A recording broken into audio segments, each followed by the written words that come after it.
losing the midfield battles. They've been sluggish with their passing out from the back. Maguire's given away, kicked it out of play, and that would have encouraged USA, and they've obviously got a grip of it. They've had certainly the better chances. They've been comfortable. They've been neat and tidy. Big half-time talk from Gareth here, whether he panicked in terms of making changes, but a bit of a reality check. England need to liven up. They started the half well, England, yes, and they ended the half well. But that's the thing. You have to give America credit, USA, because like McKennie and Adams, they've been very good, and Musa, they've been very good, very tight. But we've given them the opportunity to be like, we're not passing it quick enough. And a couple of occasions that we have passed it quick, we've got straight into them. And so that's what we've not. That's not what we've done quick enough. When you look at it, this is the kind of play that's going to break them down. Great passing to Saka, good 1-2. Jude Bellingham, good move off of him. Then Saka getting on the outside, and then now you're hoping that Harry Kane can put it in. That's a good block from Zimmerman. You have to give him credit for that. It's a good block. You know, he's got himself in a good position. But that's not too many times that we've passed the ball at that pace. Again, this is a good bit of play from Luke Shaw. And this is right at the end of the half. Yeah, this is right at the end of the half again. But we played it really quickly, got some great skills from him, and then just behind Bukayo there. You know, but this is the one. Look how far, this is where we've been in a load of times in that position of pitch. Quick, great pass through from John Stones. Again, that's a good pass from Luke Shaw. And now, bam, I think he should go across the goalkeeper. But that's what we can do when we do it quicker. That's what moves them. That's what gets them out of position. Gary, it seemed not surprisingly, maybe for a lot of Americans, it took them 15 minutes just to settle down into the game and the magnitude of it. But when they did, they played really well, didn't they? And fashioned a couple of really good opportunities. Yeah, we had far too many passes at the back between Harry Maguire and John Stones. Didn't get it through into midfield. Ian's just shown the one near the half. But their midfield three, Musa, McKennie and Adams, I think, have made our midfield three look sluggish. We were talking about Bellingham before the game, we talked about Mount.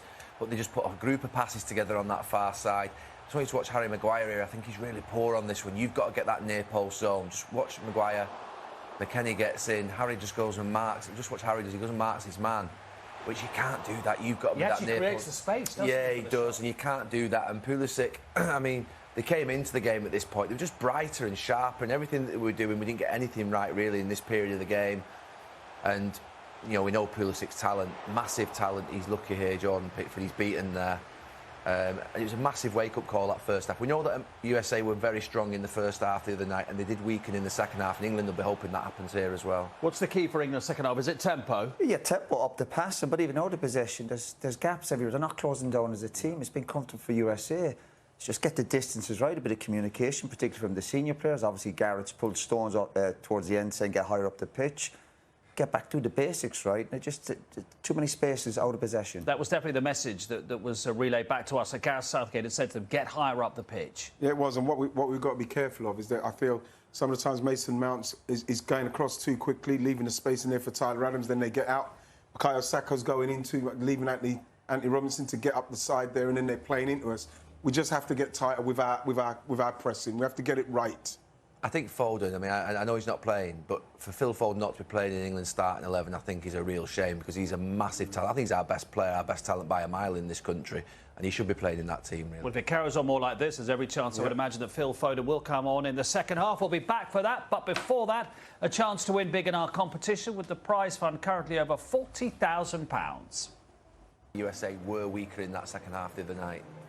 You could probably see where Phil Foden's skill and his ability in those areas could cause problems, but I would like to see that the same, obviously the boys start, and then we can just play like we know we can, pass the ball a bit quicker, a bit more movement, and maybe take the chances when we get them. That's what we need. Yeah, but there's also no need to panic. He has great options, but Garrett said before the game, he trusts these players. Sometimes, listen, give him a bit longer. I'm just saying, in the centre of the tunnel, the Americans out there in a huddle, they're thinking, aren't they, Roy? Come on, more What of about this. great encouragement? There is a real opportunity for of course, but the initiative is up to England. They've got the better players, the better squad. They've got better options off the bench. It's up to England to turn up. They've not turned up yet.